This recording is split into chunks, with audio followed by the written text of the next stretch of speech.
नमस्कार, स्वागत है आप सभी का। मैं हूं आपके साथ कुमार कुणाल धीरज। आप देख रहे हैं हमारी खास पेशकश 100 दिनों का हिसाब, बीजेपी और आप।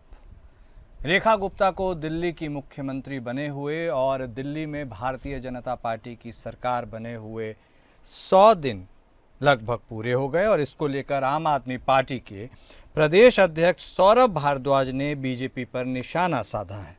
उन्होंने निशाना साधते हुए कहा है कि इन 100 दिनों में भारतीय जनता पार्टी ने कुछ काम नहीं किया है, बल्कि आप सरकार द्वारा किए गए कामों को अपना बताने की कोशिश की है।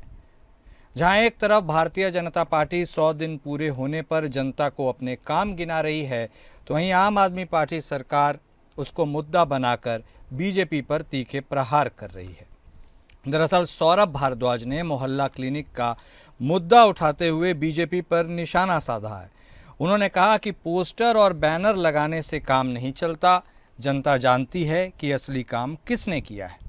भारद्वाज ने कहा कि बीजेपी की सरकार केवल काम करने का दिखावा करती है, लेकिन काम नहीं करती। बीजेपी सरकार ने आयुष्मान आरोग्य मंदिर बनाने का वादा किया था, लेकिन वो आप सरकार द्वारा बनाए गए मोहल्ला क्लिनिक की ही दीवारों की लीपापोती कर उसको ही आयुष्मान आरोग्य मंदिर का नाम देने का प्रयास कर रही है। उन्होंने कहा कि बीजेपी जनता को धोखा देने का प्रयास कर रही है। इन 100 दिनों में भारतीय जनता पार्टी की सरकार ने बातों के अलावा कोई ठोस कदम नहीं उठाया है। सौरभ भारद्वाज ने सरकार को घेरते हुए कहा कि बिजली को लेकर दिल्ली वासियों की समस्याएं कम होने का नाम नहीं ले रही हैं। उन्होंने कहा कि आप सरकार के समय दिल्ली में 24 घंटे बिजली रहती थी, लेकिन जब से बीजेपी सरकार आई है तब से 4 से 14 घंटे बिजली कट रही है। इसके आगे उन्होंने यह भी कहा कि इतना ही नहीं, आम आदमी पार्टी की सरकार के समय बिजली का बिल 200 यूनिट तक फ्री था, वहीं बीजेपी की सरकार में यही बिल 7 से 14% तक बढ़ गया है। अब दिल्ली वासी महंगी बिजली खरीदने को मजबूर हैं। इसके अलावा भारद्वाज ने अन्य कई मुद्दों को लेकर बीजेपी को घेरा है, जिसमें प्राइवेट स्कूल की बढ़ती फीस, पानी की सप्लाई में कमी, घर में आ रहा सीवर का पानी, बाबा साहब और भगत सिंह की तस्वीरें हटाना, महिला समृद्धि योजना के तहत मिलने वाले 2500 रुपये आदि मुद्दे शामिल हैं। तो 100 दिनों का हिसाब किताब और बीजेपी और आप, इसी मुद्दे पर आज हम बातचीत करेंगे। और रेखा सरकार के आपको बता दें 100 दिन पूरे हो गए, इसी के साथ दिल्ली बीजेपी के भी 100 दिन पूरे। कैसी रही भारतीय जनता पार्टी के सरकार, दिल्ली सरकार में रहने के 100 दिन की तस्वीर, सीएम रेखा ने रिपोर्ट कार्ड भी पेश किया है और इसी को लेकर आम आदमी पार्टी ने बीजेपी से तीखे सवाल भी पूछ लिए हैं। साफ तौर पर सौरभ भारद्वाज का कहना है कि भारतीय जनता पार्टी जनता को धोखा दे रही है और आम आदमी पार्टी को उखाड़ फेंक कर बीजेपी ने दिल्ली में कितना काम किया, यह सवाल भी वह पूछ रहे हैं। और आरोप प्रत्यारोप के सिलसिले में आखिर 100 दिनों का हिसाब किताब क्या कुछ रहा, किसका पलड़ा भारी रहा, ये तमाम ऐसे मुद्दे हैं जिन्हें आज हम टटोलने की कोशिश करेंगे। हमारे साथ हमारे दोनों खास मेहमान जुड़ चुके हैं। इस चर्चा को अब हम आगे बढ़ाते हैं। हमारे साथ भारतीय जनता पार्टी की तरफ से बतौर प्रवक्ता शांत प्रकाश जाटव साहब जुड़ चुके हैं। आम आदमी पार्टी की तरफ से बतौर प्रवक्ता राहुल आर्यन साहब भी हमारे साथ जुड़ चुके हैं। आप दोनों खास मेहमान का स्वागत है। सबसे पहले शुरुआत जाटव साहब आप ही के साथ। अब देखिए, बहुत अपेक्षाएं दिल्ली की जनता को रही और उसके बाद आम आदमी पार्टी की सरकार को हटाकर उन्होंने आपकी सरकार यानी आपकी पार्टी की सरकार को विराजमान किया। 100 दिन हो गए पूरे। ऐसे में भारद्वाज साहब आम आदमी पार्टी से खूब हमलावर है, कह रहे हैं सब तो पुराना किया धरा उन्हीं का है, आप सिर्फ उसे आगे बढ़ा रहे हैं, आपने अपना कुछ नया क्या हासिल किया, आप सिर्फ धोखा दे रहे हैं दिल्ली की जनता को। ओपनिंग प्रतिक्रिया आप ही से जाटव साहब। देखिए, दिल्ली लगभग 27 साल से जो है ऐसे चंगुल में थी जहां पर दिल्ली का संपूर्ण विकास रुका हुआ था। और आज जब हमने सरकार संभाली है तो इनके जो बिगाड़े हुए काम, ये सही कहा है भारद्वाज जी ने कि इनके काम जो है उन्हीं पर जो है काम हो रहा है, क्योंकि इन्होंने बिगाड़ा था और उस बिगाड़े को सुधारने की जिम्मेवारी हमारी है। जो इन्होंने काम किए थे वो किसी भी सूरत में जनता के हित के लिए नहीं थे। इस कदर इन्होंने जगह जगह पर झोपड़ बस्तियों का अवैध झोपड़ बस्तियां वोट बैंक के चक्कर में लगवा दी थी। तमाम रास्ते जो है ना, सड़कें जो है, उनकी हालत दुर्दशा जो है ना कितनी खराब थी सबको विदित है। झोपड़ बस्तियों के कारण से वाटर लॉगिंग और तमाम तरीके की जो है ना जो व्यवस्थाएं हैं वो दिल्ली की जनता को झेलनी पड़ रही थी। हम उस पर काम कर रहे हैं। झोपड़ बस्तियां जो जगह जगह अवैध रूप से बना दी गई थी उनको हटाया जा रहा है, सड़कों को जो अतिक्रमण से मुक्त किया जा रहा है, वहां पर बेहतरीन तरीके से जो है प्रीमिक्स करके और डेंस कारपेटिंग करके सड़कें जो है ना दुरुस्त की गई हैं। कि किसी तरीके से डिसिल्टिंग का काम यमुना का लगातार, यमुना और उसके साथ में जो जुड़े हुए नाले हैं उन सबको डिसिल्टिंग का काम लगातार जो है अनवरत रूप से चल रहा है। एक टैंकर माफिया ने बहुत ज्यादा मुश्किल पैदा किया हुआ था जिसके कारण से पानी की किल्लत लगी हुई थी। हमने जो है वो अवैध जो टैंकर माफिया हो उस पर नकेल कसने के लिए सभी टैंकरों पर जीपीएस सिस्टम लागू कर दिया ताकि वो जिस जगह के लिए भरा जा रहा है वहां पर पहुंचे और सब पर निगरानी रहे। क्योंकि पहले जो टैंकर थे वो आम आदमी पार्टी के ही संचालकों द्वारा चलाए जा रहे थे। और उन आरोपों पर क्या आपकी प्रतिक्रिया है जाटव साहब, जिसमें बोल रहे हैं कि भाई पहले तो 24 घंटे बिजली आती थी, अब कैसी आ रही है लोगों को पता है। पहले तो कम से कम साफ पानी काफी हद तक आता था, अब तो सीवर जैसा पानी आ रहा है। 2,500 रुपया महिला समृद्धि और सम्मान योजना, उसके अलावा जो कई सारे बातें मूलभूत थी, आयुष्मान आरोग्य मंदिर, इन सब आरोपों के बारे में आपकी क्या राय? लाइट की जो समस्या है, जो बात कही जाती है बिल्कुल गलत है। कहीं प्रकार की लाइट का जो है इशू नहीं है, लाइट अनवरत चल रही है। टेक्निकल कहीं कोई फॉल्ट हो जाए उसको जो है थोपा नहीं जा सकता कि कहीं कटौती है। कटौती एक आधा मिनट की भी नहीं हो रही है। टेक्निकल फॉल्ट के कारण से लाइट अगर नहीं आ रही है तो वो विषय अलग हो सकता है। और जो आरोग्य मंदिर की बात है तो देखिए, जनता को इन्होंने मोहल्ला क्लिनिक के नाम पर जिस तरीके से कुछ घरों को बना करके और वहां पर न दवा थी न कुछ, केवल बैनर पोस्टर के अलावा कुछ नहीं था।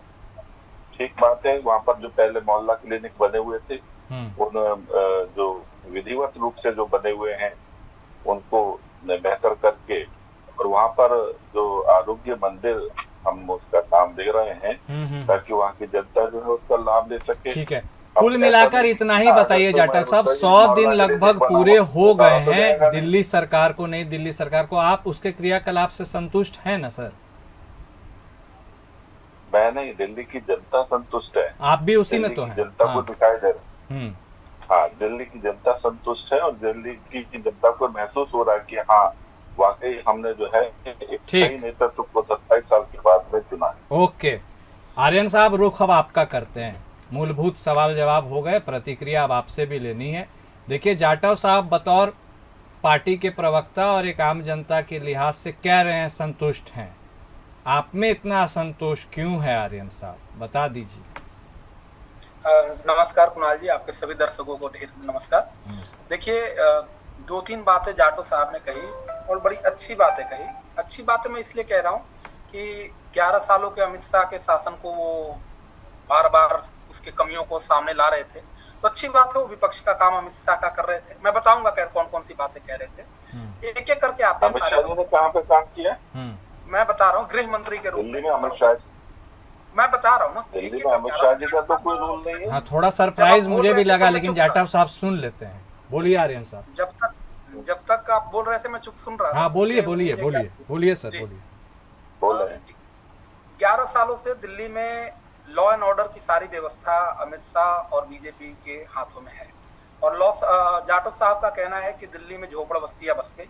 आप जानते हैं कि लैंड कभी भी दिल्ली गवर्नमेंट के परव्यू में नहीं रहा है और ना लॉ एंड ऑर्डर रहा है।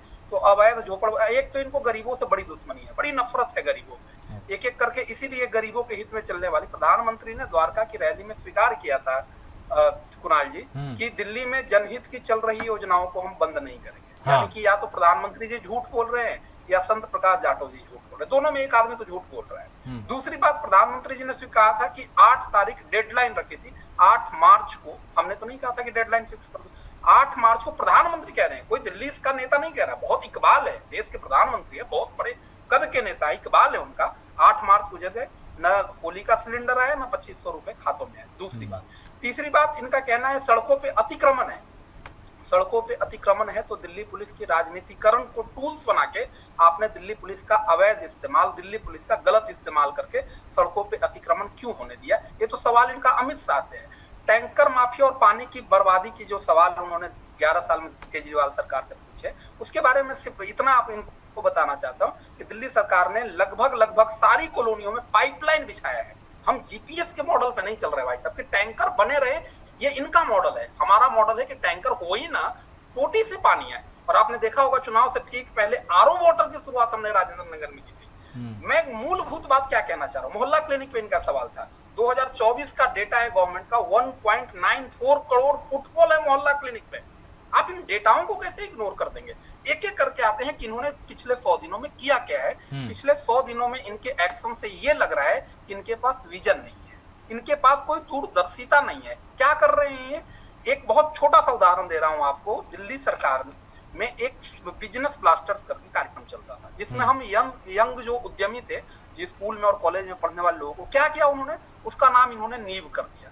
दिल्ली सरकार में एक कार्यक्रम चलता था स्कूलों में जिसका नाम था देशभक्ति पाठ्यक्रम। क्या किया इन्होंने? राष्ट्र नीति कार्यक्रम। और उसके अंदर हुआ क्या कि बिजनेस ब्लास्टर में दिल्ली सरकार 50,000 रुपए कॉलेज स्टूडेंट को सीट्स मनी देती थी, उन्होंने उसको कम करके कर दिया 20,000 रुपए। यानी कि देशभक्ति से राष्ट्र नीति आते आते सीट्स के मनी कम हो गए। उसी तरीके से मोहल्ला क्लिनिक से आरोग्य मंदिर आते आते 250 मोहल्ला क्लिनिक कम हो गए। उसी तरीके से मोहल्ला क्लिनिक से आरोग्य मंदिर आते आते हजारों डॉक्टरों को निकाल दिया गया। इसका मतलब ये है कि इनकी सरकार विजनलेस है। अब आप स्कूल में फीस वृद्धि, ऐसा क्या हुआ कि स्कूल माफिया आपके आते हैं, उसके एकदम लगता है कि जैसे बसंत आ गया उसके लिए, वो बाउंसर स्कूल के गेटों पे लगा रहा है। पीपीएससी के नाम पे आप बिजली के बिल बढ़ाने की तैयारी कर बैठे हैं। लंबे छोटे पावर कट दिल्ली में, आप ये कह रहे झूठ बात है। मैं बुराड़ी के झड़ोदा का उदाहरण, लोग सड़कों पे आ गए थे। यानी कि आप दिल्ली की जनता को झूठा कह रहे हैं। नल से सीवर का पानी आ रहा है, पेट की बीमारियां हो रही है, लैब टेस्ट डायग्नोसिस बंद कर दिया आपने। बस में मार्शलों का वादा था इनका कि 60 दिन में सरकार आएगी, 60 दिन की बात थी, हमने डेडलाइन नहीं रखा था। और जनवरी में मुख्यमंत्री आतिशी जी ने लेफ्टिनेंट गवर्नर को बिल पास करके भेज दिया था, आप वही बिल पास करा ले आते। आपको उस बिल से दिक्कत थी तो आप 60 दिनों में नई बिल बना के ले आते। तो किस कदम पे आप सफल हुए? ये तो पूरी दिल्ली देख रही कि आज दिल्ली बड़ी बेतरबी से, बड़ी बेसब्री से केजरीवाल का को मिस कर रही है कि केजरीवाल सरकार के में जो हमें सुविधाएं मिलती थी वो दिल्ली की जनता बड़ी बेसब्री से मिस कर रही है। तो आप कह रहे हैं विपक्ष तो खैर सरकार को भी आईना दिखाती है, आपके हिसाब से फिर दिल्ली में क्या हुआ? कुछ नहीं हुआ? हाँ, दिल्ली में हुआ, बहुत कुछ हुआ है, मैं बता रहा हूँ। नाम बदले गए, फोटो खिंचवाया गया। अच्छा, 347 पीडब्ल्यूडी इंजीनियर्स के सस्पेंशन का लेटर टाइप हुआ जो अभी तक डिलीवर नहीं हो रहा है। थोड़ी सी बारिश में दिल्ली तैरने लग रही है। अब देखिए विनोद नगर पटवर के एरिया में सीवर का पानी निकलना है। यमुना सफाई की बात कर रहे हैं जाटो साहब। इनसे सिंपल सा छोटा सा सवाल है कि जब यमुना वजीराबाद में दिल्ली में प्रवेश करती है, कोई नाला नहीं गिरता है, तो वजीराबाद में प्रवेश करने से पहले ही मछलियां मर के ऊपर कैसे आ गई जाटो साहब? ऐसा क्या हुआ कि मछलियां भी पानी में रहने को तैयार नहीं है? कह रहे हैं हम हर जगह यमुना मॉनिटरिंग के स्टेशन बना रहे हैं। मछलियों से बेहतर यमुना को कौन जानता है? जाटव साहब, ये जो बातें बता रहे हैं आर्यन साहब, ये तो अमूलचूल परिवर्तन की ओर इशारा कर रहे हैं। ये परिवर्तन क्या दिल्ली वासियों को स्वीकार्य है? बतौर प्रवक्ता भी बता दीजिए, बतौर जनता भी बता दीजिए, और ये भी बता दीजिए सर, कुछ तो इम्पोर्टेंट बात उन्होंने कही, 2,500 रुपए वाली बात, आज सिलेंडर वाली बात, ये सारी बातें भी जमीन पर उतर पाई हैं क्या? ये तो कई सवालों को और उठाती हैं जाटव साहब। देखिए आम आदमी पार्टी के जो हमारे साथी बोल रहे हैं, प्रवक्ता, वो ठीक है, बहुत रचा रचा करके उन्होंने बातें बोली। मैं भी उनकी बातों को इनको पूरा मौका दिया बोलने के लिए। क्योंकि इनके पास में सिवाय बोलने के तो कुछ है नहीं। इन्होंने जमीन पर तो कोई काम किया नहीं। 11 साल दिल्ली में सरकार रही इनकी, इन्होंने जमीन पर कुछ नहीं किया। केवल जो है ना अपने लिए पैसा इकट्ठा किया, और अवैध रूप से जिस तरीके से दिल्ली में जो भ्रष्टाचार की बयान बही, शराब नीति और जो है ना आशीष महन जैसे बड़े बड़े जो है इन्होंने घोटाले किए, वो दिल्ली की जनता ने देखे। और सही मायने में जो हम काम कर रहे हैं, काम इनको वो करना चाहिए था, मगर इनकी निगाह कहीं और थी। इन्होंने जमीन पर तो कोई काम किया नहीं। सड़कों की दुर्दशा सब लोगों ने देखी, नदी की दुर्दशा सबने देखी। आज ये बातें बता रहे हैं। आपने करा क्या? आप हर बार ये कहते रहे कि अगले वर्ष साफ करूंगा, अगले 5 वर्ष बाद मैं जो है ना साफ करूंगा नदी को, मगर कुछ नहीं किया। आज ये बैंक के प्रवक्ता बैठ करके कुछ भी बात कहे। पानी की बात को खुद अरविंद केजरीवाल जो है उन्होंने स्वीकार किया था कि मैं पानी नहीं दे पाया और मैं पानी दूंगा। ये यहाँ पे बैठ रहे पाइप डलवा दिए। इतना बड़ा झूठ। वैसे भी उम्र कम है, बच्चे हैं, अभी इनको मालूम ही नहीं है। जैसा पढ़ा वैसा जा दिया यहाँ पर। अरे तजुर्बा भी देखो भैया, वहां जाकर के क्षेत्र में भी देखो। आपके मुख्यमंत्री ने क्या कहा था उस चीज को सुनो, उसका भी आकलन करो। आप मुंह उठा करके कुछ भी कह रहे हैं। नहीं, सुनने समझने की क्या जरूरत है? तो मुख्यमंत्री जी ने तो जाटव साहब, पूर्व मुख्यमंत्री जी ने क्या कहा उसका जवाब जनता ने दे दिया, आपको सरकार में बैठा दिया। जैसे मतलब केंद्र में भी भारतीय जनता पार्टी की तरफ से बात आती है कि 60 साल जो कांग्रेस ने राज किया उसके पाप को धोने में वक्त लगेगा। मैं आपसे स्पष्ट पूछता हूं, आपके हिसाब से जो पाप विपक्षी पार्टी यानी आम आदमी पार्टी ने विगत 11 सालों में किया उसको धोने में कितना वक्त लगेगा और फिर विकास की गंगा कब से बहेगी दिल्ली में?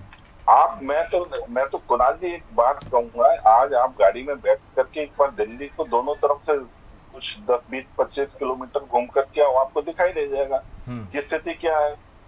किस तरीके से जो है ना, जो अवैध रूप से जो अतिक्रमण इन्होंने कराए हुए थे केवल वोट बैंक के खाते है, वो सब हटा दिए गए हैं। देखिए दिल्ली का मतलब आप जिस शहर में रहते हैं तो अतिक्रमण कराने के लिए नहीं रहते।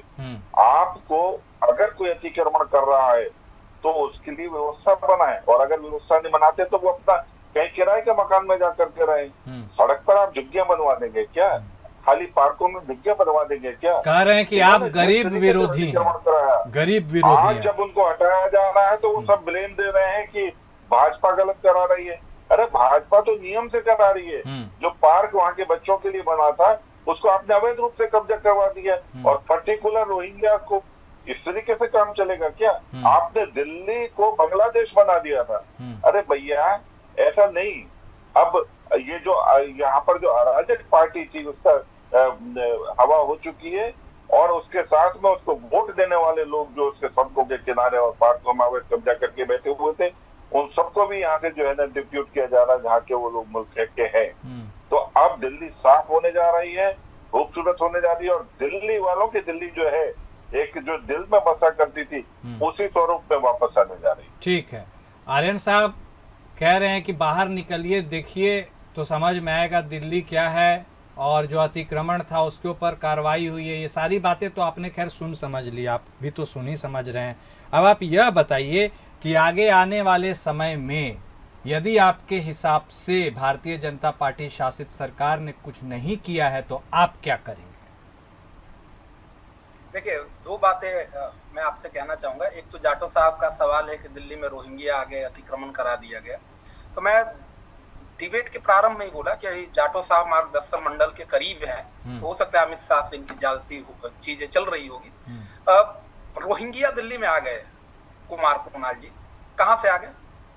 बांग्लादेश से होते हुए असम से। मैं तो फिर वही बात जाटव जी, बांग्लादेश से आपने उनको आपने बताया ना, एक मिनट वही बता रहे हैं। एक मिनट जाटव साहब, आपको मालूम है ना आपके विधायक के यहाँ पर आधार कार्ड, नकली आधार कार्ड बनाने का। एक मिनट जाटव साहब, उनको बोल लेने दीजिए, फिर आप प्रतिक्रिया दीजिएगा। एक मिनट जाटव साहब, उनको बोल लेने दीजिए। तो सीख रहे हैं ना आपसे, बोलिए वरिष्ठ आदमी से बीच में बोलेंगे तो हम बच्चे क्या सीखेंगे? बोलिए। हाँ, तो जाटव साहब वही कह रहे थे कि अगर रोहिंग्या चले म्यांमार से तो बीएसएफ ने बॉर्डर पार करा दिया। फिर असम की सरकार में हिमंत बिस्वा शर्मा जी ने उनको टैक्सी करवा दी। फिर नीतीश कुमार जी आगे लेके उत्तर प्रदेश में योगी आदित्यनाथ के यहाँ छोड़ाए, और वहां से वो दिल्ली में लेकर आ गए। कितने मुख्यमंत्रियों और गृह मंत्रियों को एक्सपोज कर रहे हैं जाटव साहब। आपके चैनल के माध्यम से बहुत बधाई देता हूँ कि इस समस्या, हम भी कहते हैं रोहिंग्या को दिल्ली में नहीं होना चाहिए, लेकिन सवाल है कि दिल्ली में रोहिंग्या लेकर कौन आए? दिल्ली में रोहिंग्या बीजेपी की सरकार पॉलिटिक्स को लेकर आई, और यही कारण है कि आज दिल्ली में एक क्राइम कंट्रोल करने में असफल रहे हैं। दिल्ली में मर्डर के केसेस 18% तक बढ़ गए हैं। आपके हिस्से में जो जिम्मेदारी पिछले 11 साल में थी उसकी मैं रिपोर्ट कार्ड आपको दे रहा हूँ। 100 दिन तो छोटा है, मैं मानता हूँ कि 100 दिन में किसी भी सरकार का मूल्यांकन करना ज्यादती है, लेकिन नियत का मूल्यांकन कर रहा हूँ कि आपकी नियत क्या है। 11 सालों में से देश के गृह मंत्रालय का जिम्मा आपके पास है, दिल्ली पुलिस आपको रिपोर्ट करती है, लॉ एंड ऑर्डर आपके पास है, मर्डर के केसेस आपके 18% बढ़ गए। डकैती की घटना सामान्य हो गई। कल द्वारका की घटना देखिए, घर में घुसकर बच्ची को मार दिया गया। सोसाइटियों में लोग चैन से नहीं रह पा रहे हैं, कोई गोल्ड ज्वेलरी पहन के नहीं घूम सकता, लोगों के गले से छीने जा रहे हैं। कितनी सामान्य सी घटनाएं हो गई है। आप 11 साल का रिपोर्ट कार्ड लेके आइए ना, जो आपके हिस्से में, वो आप क्या कर रहे हैं। हमने दिल्ली में 10 वर्षों की जो सरकार चलाई, उसके 100 दिन की उपलब्धि में आपको बता देता हूं कुणाल जी। जब हमने पहली बार 2014 में सरकार छोड़िए, अब वो वाली उपलब्धि आप जनता के सामने रखे, जनता ने स्वीकार किया। यह बताइए अब आगे कैसे काउंटर कीजिएगा? आगे 5 साल बतौर विपक्ष सॉलिड आपको रहना है, और कहाँ हैं पूर्व मुख्यमंत्री केजरीवाल साहब? नेता विपक्ष है केजरीवाल जी, दिल्ली में ही है, दिल्ली पे पूरी नजर रख रहे हैं। नेता विपक्ष तो कोई और है। मैं उन्हीं की बात कर रहा हूँ। नेता विपक्ष भी हैं और पूर्व मुख्यमंत्री भी हैं। अच्छा, ठीक है, ठीक है। केजरीवाल साहब दिखेंगे लोगों को, या फिर अगले 5 साल जब चुनाव का वक्त आएगा तब? नहीं, पूरी दिल्ली में। अभी उन्होंने कॉन्स्टिट्यूशन क्लब में नई छात्र उसकी स्टूडेंट यूनियन चला था। केजरीवाल जी पूरा का पूरा दिल्ली पर नजर रखे। बस एक सवाल का जवाब दे दीजिए आर्यन साहब। अब 5 साल आपको विपक्ष में जो रहना है, 100 दिन के रिपोर्ट कार्ड को आपने देख लिया, आगे अब कैसे पार पाइएगा? आगे 5 साल की क्या रणनीति है? पार पाने की कोई जरूरत ही नहीं है। जनता जिस तरीके से त्राहिमाम कर रही है कि 4 इंजन की सरकार और चारों खटारा, तो हमारा काम जनहित के मुद्दों को बार बार बीजेपी गवर्नमेंट के सामने लाना है। उनको अगर उनके विजन में कमी की जरूरत महसूस हो रही है, तो हमने बड़े कांटों की सरकार चलाई है। हम उस एक्सपर्टीज के लिए भी तैयार हैं।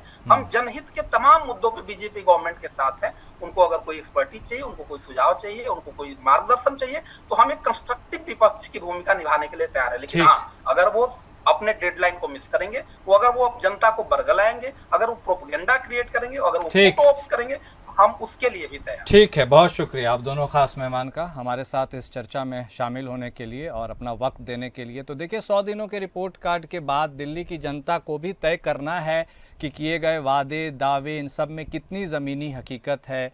क्या जो सपनों की सरकार उन्होंने चुनी थी, वैसा कुछ ज़मीन पर उतर पाया है? नहीं।